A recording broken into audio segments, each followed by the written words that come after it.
En esta clase estudiaremos la transmisión del calor por radiación. El ejemplo típico es la radiación solar, pero el fenómeno es mucho más amplio. Cualquier carga eléctrica al acelerar o desacelerar emite energía en forma de onda electromagnética que se transmite en el vacío a la velocidad de la luz y a velocidades menores en medios materiales. Cuando hablamos de radiación térmica, nos referimos a la radiación electromagnética que emite cualquier masa que esté a una temperatura superior a 0 Kelvin, o sea, todas. Sus átomos y moléculas o estructura cristalina vibran. Las cargas se aceleran y desaceleran constantemente, por lo que emiten energía radiante. En esta clase veremos que la potencia radiada aumenta con la temperatura. En la próxima clase estudiaremos que la energía de un fotón resulta proporcional a la frecuencia de la onda electromagnética. Y una mayor intensidad de la onda está relacionada con un mayor flujo de fotones. Estudiaremos también que con un aumento de la temperatura, el cuerpo comienza a emitir una mayor proporción de fotones de mayor energía, o sea, de mayor frecuencia. Esto lo podemos ver en la imagen de la barra, que pasa de oscuro, rojo, naranja y finalmente blanco al emitir todos los colores. La última imagen corresponde a un perrito que por su temperatura corporal no alcanza a emitir en el visible, pero sí radiación infrarroja, que puede ser vista con detectores especiales. Note que las zonas más calientes son las más intensas. El infrarrojo es el que comúnmente asociamos con el calor. Las cargas eléctricas aceleradas generan campos eléctricos y magnéticos que varían en el tiempo y se propagan en el espacio como ondas transversales. En la figura se muestra la variación de un campo electromagnético en un punto determinado del espacio en función del tiempo. Las líneas rojas distinguen el campo eléctrico y las azules el magnético. Ambas son transversales a la dirección de propagación y perpendiculares entre sí. En la figura los campos varían armónicamente, o sea, funciones senos y cosenos. Su amplitud está relacionada con la intensidad de la onda. Veremos en la próxima clase que la mayor intensidad está relacionada con un mayor flujo de fotones. Al igual que en las funciones trigonométricas, al tiempo que demora en completarse un ciclo se lo llama período de la onda. Definimos frecuencia de la onda al número de ciclos en la unidad de tiempo. La frecuencia caracteriza a la onda, ya que está determinada por el emisor y es independiente del medio en que se propaga. Su unidad es el hertz, o un múltiplo como el kilohertz o el megahertz. Veremos después que la energía del fotón resulta proporcional a la frecuencia de la onda electromagnética. Ondas de alta frecuencia corresponden a fotones de gran energía, mientras que ondas de baja frecuencia a fotones de baja energía. En la segunda figura se muestra la variación de un campo electromagnético en función de la posición en un instante fijo. Es como si le hubiéramos sacado una foto, entre comillas, y viéramos al campo en el espacio. Definimos longitud de onda, y lo escribimos con la letra lambda, a la longitud que ocupa en el espacio un ciclo completo. La unidad de lambda es el metro. No lo demostraremos aquí, pero la frecuencia y la longitud de onda están relacionadas. Su producto da igual a la velocidad de propagación, que si la onda se propaga en el vacío es la velocidad de la luz, o sea 300.000 km por segundo. De la ecuación comprobamos que frecuencia y longitud de onda son inversamente proporcionales. O sea, si la frecuencia es alta, fotones de alta energía, entonces la longitud es corta. Mientras que si la frecuencia es chica, fotones de baja energía, la longitud de onda es larga. También podemos caracterizar a la onda conociendo su longitud de onda, pero en realidad teniendo cuidado, ya que lambda depende del medio en que se propaga. Todo lo dicho en esta página es muy complejo, pero solo necesitamos saber el significado de la frecuencia y la longitud de onda, sus unidades, que se relacionan inversamente entre sí, y que la frecuencia es proporcional a la energía de los fotones que completan la dualidad onda-partícula cuántica con la onda electromagnética. Las distintas ondas electromagnéticas solo difieren en su frecuencia, o sea, en su energía. Se les ha dado distintos nombres a cada región del espectro simplemente por razones históricas, relacionadas con el tipo de experimento o fenómeno en que fueron encontradas. Los gamas son emitidos en procesos nucleares, son las de mayor frecuencia y energía y menor longitud de onda. Su longitud de onda es tan pequeña, del orden del tamaño del núcleo atómico, que en un principio se pensaba que era un rayo de partículas. Son nocivas para los tejidos biológicos por su poder de ionización. Les siguen en energía y frecuencia los X. Estos son emitidos en reacciones atómicas muy energéticas. Su longitud de onda es del orden del tamaño atómico y también son capaces de producir ionizaciones en los tejidos vivos. Descendiendo en energía y frecuencia sigue la radiación ultravioleta, cuya longitud de onda es del orden del tamaño de las moléculas. Luego viene el espectro visible, es decir, la luz. Nuestra retina tiene pequeños detectores llamados conos y bastoncitos que solo pueden detectar longitudes de onda entre 380 nanómetros, que es el violeta, y 780 nanómetros, que es el rojo, a lo que llamamos luz. Note que la única diferencia entre un gamma y la luz es la frecuencia de la onda, o equivalentemente su energía. Sigue el infrarrojo, que es la radiación asociada al calor. Lo emiten todos los cuerpos, pero representa la onda más intensa en cuerpos a temperatura ambiente, tales como animales, paredes, suelo, etc. Miren la imagen del perrito visto por un detector infrarrojo. Note que las partes más calientes se ven más intensas. Nuevamente ponemos el ejemplo de la barra caliente. La zona oscura corresponde a una zona de menor temperatura. Principalmente emite infrarrojo, que no podemos ver. A medida que aumenta la temperatura comienza a emitir rojos, amarillos, verde, hasta verse blanco, ya que se emiten todas las frecuencias del visible. Menor energía, siguen las microondas, que se usan en comunicación y en nuestros infaltables hornos. Las microondas tienen la frecuencia justa a la que le gusta oscilar a las moléculas de agua. Por eso se produce una transferencia de energía al agua que posteriormente calienta el resto de la comida. A este fenómeno se lo conoce como resonancia. Lo podemos ver también en sonido. Si tocamos la nota do con un instrumento, vibrará la nota do de una cuerda de guitarra cercana. Finalmente, las de menor energía corresponden a las ondas de radio, cuya longitud de onda es del tamaño de nuestras casas y edificios. Fenómenos de interferencia y difracción, donde se observa un espectro de colores, son ejemplos típicos de fenómenos ondulatorios. En el caso de longitudes de onda muy cortas, como los gamma o los rayos X, estos fenómenos solo pueden observarse en el laboratorio, por lo que en principio se los creyó partículas. Ahora vamos a definir algunas magnitudes que nos permitan la descripción del fenómeno. La primera magnitud que definimos es la excitancia radiante. Su nombre es una cosa difícil, pero no es nada más que la potencia total por unidad de área que emite por radiación térmica una masa. Entonces, su unidad es watt sobre metro cuadrado o caloría por minuto y por metro cuadrado o cualquier otra combinación. No distinguimos el espectro de frecuencias que emite, sino que consideramos el total de la energía emitida. La excitancia radiante solo toma en cuenta la radiación emitida por el cuerpo debido a su temperatura y no la radiación que eventualmente puede dejar la superficie del cuerpo por ser reflejado o transmitida por el mismo, pero que proviene de otra fuente. Definimos irradiancia a la potencia que incide sobre una superficie por unidad de área, que proviene de la radiación de otros cuerpos. Su unidad también es watt sobre metro cuadrado.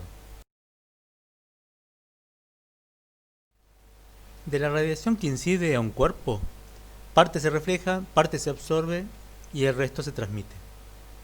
Definiremos tres coeficientes que cuantifican la fracción de la potencia que se lleva cada uno de estos procesos. El coeficiente de absorción alfa es la fracción de la potencia por metro cuadrado que incide sobre un cuerpo que es absorbida. Es un número sin unidades, positivo y menor que 1. El coeficiente de reflexión Rho es un número positivo y menor que 1 que representa la fracción de la potencia por metro cuadrado incidente que es reflejada. Por último, omega es el coeficiente de transmisión o transmitancia que representa la fracción de la potencia incidente por metro cuadrado que es transmitida. Por la conservación de la energía, la suma de estos tres coeficientes debe ser 1. Estos coeficientes dependen de la temperatura y de la longitud de onda y de la dirección de la incidencia. En el caso límite en que el coeficiente de absorción alfa valiera 1, toda la energía incidente sería absorbida y nada reflejada ni transmitida. Una superficie con alfa igual a 1 se ve negra, siempre y cuando su temperatura no sea tan elevada como para que resulte luminosa por sí misma, como sucede con el Sol. No existe ninguna superficie real con alfa igual a 1. El coeficiente alfa siempre es un número entre 0 y 1. Es posible, teóricamente, construir un objeto que se comporte como un cuerpo negro. Si a una caja cuyas temperaturas interiores se mantienen a una temperatura uniforme, le hacemos un pequeño orificio que se comunique con el exterior, el orificio se comporta como un cuerpo negro y al interior se lo llama cavidad de cuerpo negro. Si la radiación incide sobre el orificio, entra y se refleja difusamente infinitas veces, saliendo solo una fracción despreciable por el orificio. No importa el material ni el color de las paredes internas.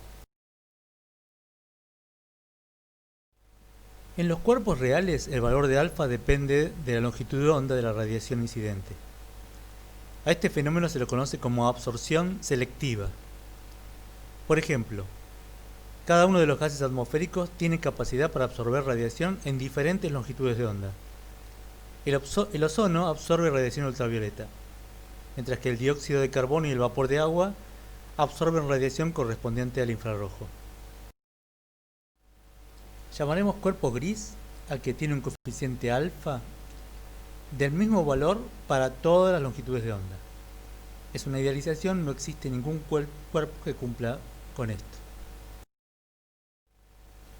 Hasta ahora hemos definido coeficientes que describen cómo un cuerpo reacciona ante la radiación que incide sobre él.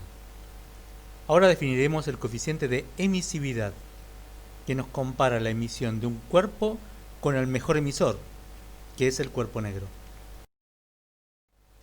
Definimos entonces al coeficiente de emisión epsilon de un cuerpo como el cociente entre la excitancia radiante de dicho cuerpo y la excitancia radiante del cuerpo negro a la misma temperatura. Un cuerpo real emite solo una fracción epsilon de lo que emitiría un cuerpo negro con la misma temperatura. Por ejemplo, si un cuerpo gris tiene un epsilon igual a 0,3, significa que emite un 30% de la potencia que emitiría un cuerpo negro a la misma temperatura. Entonces, alfa determina qué tan bien absorbe la energía, mientras que epsilon nos dice qué tan buen emisor es. Kirchhoff mostró que la única forma de que los cuerpos puedan alcanzar el equilibrio térmico es si se cumple que el coeficiente de absorción alfa es igual al coeficiente de emisión epsilon a la misma longitud de onda. O sea que un cuerpo que es buen absorbente de la radiación también es un buen emisor y viceversa. Por ejemplo, si el cuerpo absorbe bien ultravioleta, también emite bien el ultravioleta. En un cuerpo gris, donde ni alfa ni epsilon depende de la longitud de onda, estas dos cantidades van a ser siempre iguales. La mayoría de los ejercicios que vamos a resolver se tratarán de cuerpos grises porque son más simples de resolver. Por ejemplo, el caso límite de que alfa fuera 0 representa un objeto que refleja todo y no emite nada, o sea, un espejo ideal. Mientras que el caso ideal de alfa igual a 1 representa un cuerpo que absorbe todo lo que le llega y además es el mejor emisor, ya que se comporta como un cuerpo negro. En la guía de ejercicios tenemos un ejemplo de una vaca cuyos coeficientes alfa y épsilon no son iguales. La vaca no se comporta como un cuerpo gris en ese caso, posee una absorción selectiva. Veamos algunos ejemplos. En verano nos vestimos de blanco y en invierno de negro. Trate de explicarlo. Si se desea construir un buen termo, la superficie del recipiente debe espejarse. De esta manera, tanto el coeficiente de absorción como el de emisión resultan cercanos a cero. Si en el termo tenemos agua caliente, no perderemos energía, ya que épsilon será aproximadamente cero, no radiará. Si tenemos agua fría, no se calentará, porque alfa es aproximadamente cero, no absorberá energía desde el exterior. Es conveniente pintar una superficie de negro mate si se desea que disipe bien el calor. Y también es conveniente pintarla de negro cuando se desea que absorba bien el calor. Si le plantean pintar el motor de su auto plateado o negro, ¿cuál elige? Para responder la pregunta, tenemos que pensar en qué le conviene al motor. El motor se calienta mucho. Lo importante es que disipe la mayor cantidad de energía al ambiente. Por consiguiente, lo debemos pintar de negro. Usted me dirá, pero si el épsilon es grande, entonces también alfa es grande y va a absorber mucha energía desde el exterior. Pero el motor está a mayor temperatura que el ambiente, por lo que emitirá más de lo que absorberá. La ley de Stefan Boltzmann permite calcular la excitancia radiante de un cuerpo negro. Esta ley fue deducida en 1879 por el físico austríaco Stefan, basándose en mediciones experimentales realizadas por un físico irlandés, Tyndall. Posteriormente fue derivada en 1884 a partir de consideraciones teóricas por Boltzmann usando la termodinámica. La ley afirma que la excitancia radiante de un cuerpo negro resulta proporcional a la cuarta potencia de su temperatura absoluta. La constante sigma es conocida como la constante de Stefan Boltzmann. Puede ser deducida a partir de otras constantes como la velocidad de la luz, la constante de Planck y la constante de Boltzmann. Utilizando su ley, Stefan estimó la temperatura de la superficie del Sol. Sabiendo que un cuerpo gris emite solo una fracción épsilon de la que emitiría un cuerpo negro a la misma temperatura, podemos calcular la excitancia radiante de un cuerpo gris multiplicando a la del cuerpo negro por épsilon. Sabiendo que la excitancia es proporcional a la temperatura de la cuarta, concluimos que si la temperatura es elevada, la radiación se hace preponderante por sobre la conducción y la convección. Recordar que la excitancia es la potencia por metro cuadrado que emite un cuerpo, donde están integrados el espectro completo de las frecuencias emitidas. La ley de Prevost expresa el balance entre la potencia absorbida y la emitida por un cuerpo. Permite entonces calcular la potencia neta intercambiada. Supongamos que sobre un cuerpo incide una potencia por metro cuadrado E sub R, a la que llamamos comúnmente irradiancia. Si la multiplicamos por el área del cuerpo, obtenemos la potencia que incide sobre él. De esta potencia incidente, el cuerpo solo absorbe una fracción alfa. La potencia que emite la calculamos multiplicando a la excitancia radiante por el área del cuerpo. Note que tanto la potencia radiante como la potencia por conducción y la de convección dependen del área. Esto lo sabemos desde chicos.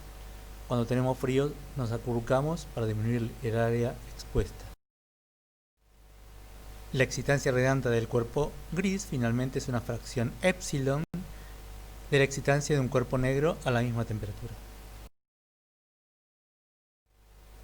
Finalmente, la ley de Prevost nos permite calcular la potencia neta intercambiada por el cuerpo, restando la potencia absorbida y la emitida. En estado estacionario, el cuerpo emite y absorbe energía al mismo ritmo y su temperatura permanece constante.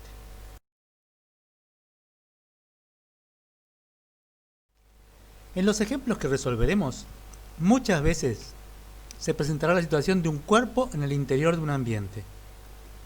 El ambiente puede ser una habitación o también puede tratarse de la atmósfera, en el caso de un objeto en la superficie terrestre. Al ambiente lo vamos a aproximar como si se comportara como una cavidad de cuerpo negro a la temperatura ambiente. Entonces, la irradiancia que incide sobre el cuerpo es la emitida por la cavidad de cuerpo negro, por lo cual podemos calcularla con la ley de Stefan Boltzmann. Reemplazando en la ecuación de Prevost, nos queda la potencia neta intercambiada en función de las temperaturas del ambiente y del cuerpo. Si el cuerpo está a menor temperatura que el ambiente, la potencia neta será positiva, ya que absorbe más de lo que emite. Si su temperatura es superior al ambiente, la potencia neta será negativa, ya que emite más de lo que absorbe. Por último, en el equilibrio térmico, la potencia neta será cero.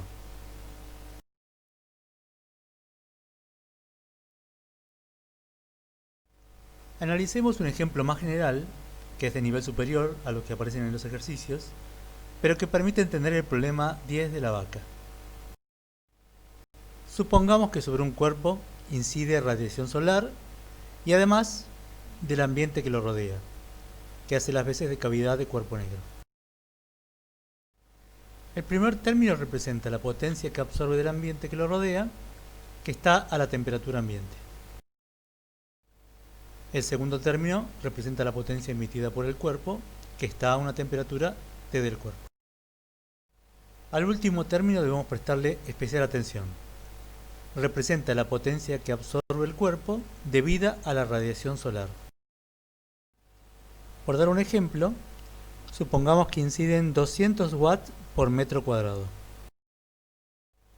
Multiplicando por el área, supongamos 0,5 metros cuadrados, obtenemos la potencia solar que incide sobre el cuerpo.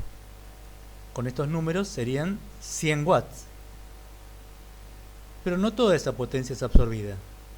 Si suponemos que un coeficiente de absorción de 0,8, finalmente se absorberían nada más que 80 watts. En este ejemplo, analizamos la posibilidad de que sea una absorción selectiva.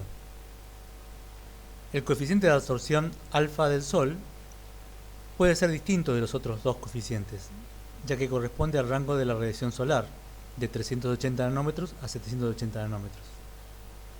Mientras que en la mayoría de los ejemplos, el alfa del ambiente y el épsilon del cuerpo son aproximadamente iguales, ya que se encuentran a temperaturas muy parecidas y por consiguiente emiten en rangos similares de longitud de onda, que corresponde al infrarrojo a temperatura ambiente.